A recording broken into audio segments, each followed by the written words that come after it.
ہم بات کرتے ہیں کالے جادو کے معاملے کی کہ وہ عاملین جو کالا جادو کرتے ہیں، جو سفلی عمل کرتے ہیں، جو قبالہ جادو کرتے ہیں، وہ کس طرف اپنا رخ کرتے ہیں، وہ کس جگہ پہ جلدی کامیاب ہوتے ہیں۔ دیکھیں وہ لوگ قبرستان میں کامیاب نہیں ہو سکتے ہیں، نہ ہوتے ہیں، یہ ذہن میں رکھ لیجئے گا اپنے۔ قبرستان کا کانسیپٹ میں سمجھتا ہوں کلیئر ہو گیا ہوگا آپ کا، مسلمانوں کی بات کر رہا ہوں میں بھی آپ سے، اوکے۔ اب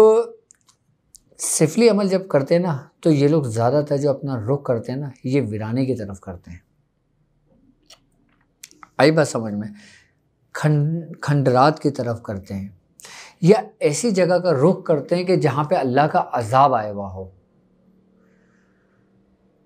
آئی بات سمجھ میں؟ یا پھر کسی غیر مذہب کے قبرستان کا رخ کرتے ہیں کہ جن کا تعلق ہمارے مسلمانیت سے نہیں ہے، وہ مسلمان نہیں ہے، وہ کسی اور مذاہب سے ان کا تعلق ہے اور وہ اپنے مردوں کی تدفین کرتے ہیں، مردوں کو دفناتے ہیں، یا پھر وہ اس جگہ کا رخ کریں گے، یا پھر وہ اس جگہ کا رخ کریں گے کہ جو جہاں پہ سمجھ لیں کہ سب سے زیادہ ہمزات شیاطین موجود ہوں، یعنی کہ کوئی ایسی جگہ کہ جہاں پہ کسی کا قتل ہوا ہو کہ وہاں پہ اس کا ہمزات بھٹک گیا ہو، ایسی جگہوں کا سفلی جادوگر جو نا پھر یہ ان کا رخ کرتے ہیں۔ جیسے پہاڑوں کی کوہوں میں چلے جاتے ہیں، آئی بات سمجھ میں، ان جگہوں پہ چلے جاتے ہیں، وہاں پہ یہ کالے جادو کرنے والے زیادہ تر اپنی جگہوں کو پسند کرتے ہیں، کیونکہ شیطان جو ہوتا ہے نا، جب شیطان سے مدد طلب کی جاتی ہے نا تو وہ ایسی جگہ طلب کرتے ہیں، ایسی جگہ مخصوص کرتے ہیں کہ جہاں پہ شیطانیت زیادہ ہوتی ہے، جہاں پہ روحانیت دور دور تک نہیں ہوتی، جہاں پہ نورانیت دور دور تک نہیں ہوتی، جہاں پہ اذان کی آواز نہیں پہنچتی، تو وہاں پہ یہ کام کیے جاتے ہیں۔ وہ بہت تیزی سے شیاطین عمل کام کرتے ہیں اپنے۔ اچھا، اب جب غیر مذہب کے لوگوں کو جب دفنایا جاتا ہے نا، یقیناً ان کا ہمزاد بھی ہوتا ہے، آئی بات سمجھ میں، اور ان کے پھر اپنے وہ معاملات بھی ہوتے ہیں جو ان کے دنیاوی معاملات کے اندر ان کے فعل تھے، جو ان کا کریکٹر تھا، جو ان کا کردار تھا، آئی بات سمجھ میں۔ آپ جو زندگی گزارتے ہو نا اس کا اثر آپ کے مرنے کے بعد ہوتا ہے، اس کا اثر کہ آپ نے اپنی زندگی کیسے گزاری ہے، آپ کامیاب لوگوں میں رہیں یا پھر آپ ناکام لوگوں میں رہیں، آئی بات سمجھ میں۔ پھر جو ناکام لوگ گزرتے ہیں نا، جو غیر مذاہب سے جن کا تعلق ہوتا ہے، پھر ان کے جو شیطان ہوتے ہیں نا وہ بہت طاقتور ہوتے ہیں،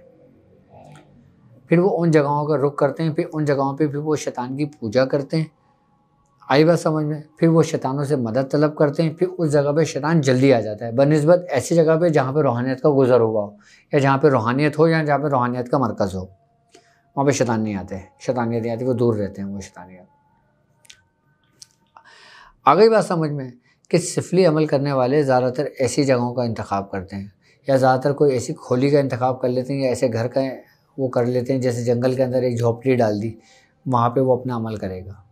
اب مثال کے طور پہ اگر کوئی شخص بہنوں کا عمل کرتا ہے، اچھا اب آپ کو مثال ہی دے رہا ہوں میں آپ کو، اب وہ جیسے سفلی کرے، اب وہ جب بہنوں کا عمل کرے گا نا تو یقیناً وہ اپنے دروازے کے باہر ایک کالا کتا پالے گا،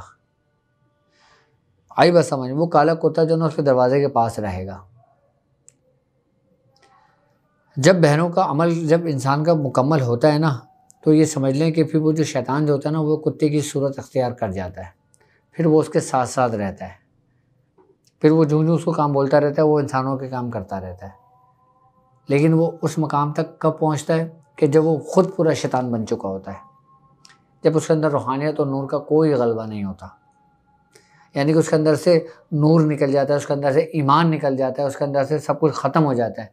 اس کے بعد پھر جا کے اس کو یہ چیز حاصل ہوتی ہے۔ لیکن پھر ایک وقت آتا ہے اس کو کچھ دنوں کی مہلت ملتی ہے، جو وہ لوگوں کے کام کرتا ہے وہ اپنے آپ کو بادشاہت سمجھتا ہے، لیکن کچھ ہی دنوں بعد یہی شیطان اس کو مار کے اس کو اپنے اندر شامل کر لیتے ہیں، آئی بات سمجھ میں۔ اب ایسے لوگ مرنے کے بعد بھی انسان کو بہت نقصان پہنچاتے ہیں، یعنی کہ اپنی زندگی میں اتنا نقصان نہیں پہنچائیں گے کہ جتنا مرنے کے بعد لوگوں کو نقصان پہنچائیں گے، کیونکہ مرنے کے بعد پھر وہ انتقام پہ آ جاتے ہیں،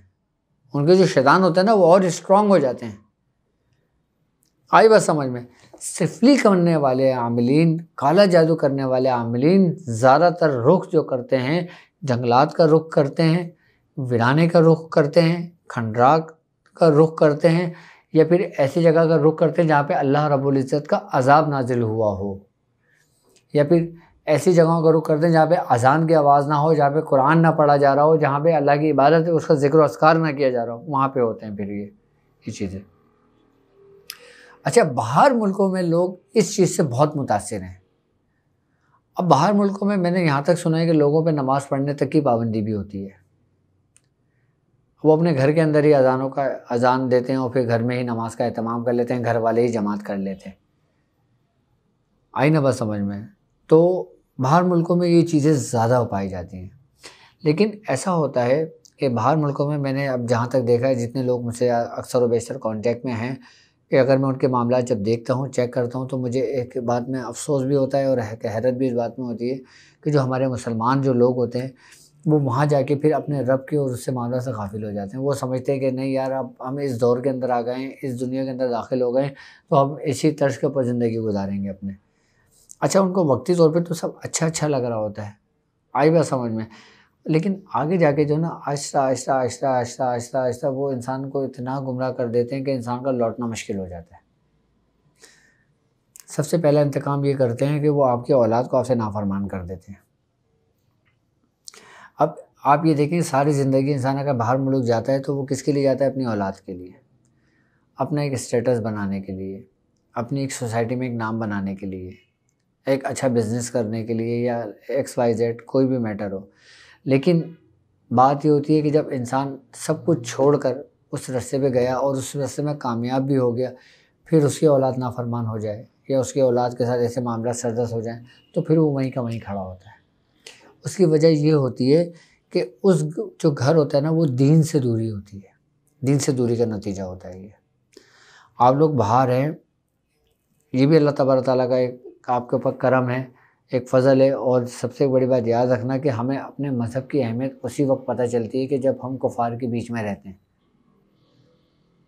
آئی نا بات سمجھ، اس وقت ہمیں اپنے مذہب کی اہمیت پتہ چلتی ہے، ایک اس وقت اور ایک حالت نظم ہے۔ حالت نظم میں ہمیں اپنے مذہب، اپنے دین کی اہمیت کا اندازہ ہوتا ہے کہ ہم اطمینان کے ساتھ جا رہے ہیں یا ہمارے چہرے پہ، ہمارے آنکھوں میں ایک ڈر و خوف ہے۔ آئی بات سمجھ میں؟ اب ہم بات کر رہے تھے کس کے اوپر کہ کالے جادو کے معاملات کے اندر کہ قبرستان میں کس طریقے سے کرتے ہیں۔ اچھا، اب یہی سفلی جو جادوگر ہوتے ہیں، جب یہ قبرستان کا رخ کرتے ہیں جو غیر مذاہب کا ہوتا ہے، وہاں پہ جب یہ کسی قبر کے اوپر بیٹھ کے پڑھتے ہیں نا، تو وہاں پہ جو ان کا ہمزاد ہوتا ہے نا، وہ قید نہیں ہوتا، وہ وہیں موجود ہوتا ہے۔ تو اس لیے وہاں پہ یہ لوگ جلدی کامیاب ہو جاتے ہیں، اور وہاں پہ نقصان بھی بہت ہوتے ہیں ان کو، اور وہاں پہ ارد گرد کی جو جگہیں ہوتی ہیں وہ سارے متاثر رہنے لگتی ہیں، وہ گھر اور وہاں کے ایریے سب متاثر رہنے لگتے ہیں۔ اچھا، جو شخص اللہ کے ذکر سے غافل نہیں رہتا، یعنی کہ اللہ کے ذکر میں رہتا ہے، جب وہ جگہ سے گزرتا ہے نا، تو یہ چیزیں بالکل ہٹنے لگ جاتی ہیں، جسے انسان کو راستہ دینے لگ جائیں۔ جہاں انسان اپنے معاملات سے غافل ہو جاتا ہے، وہاں یہ چپٹنی شروع ہو جاتی ہیں چیزیں۔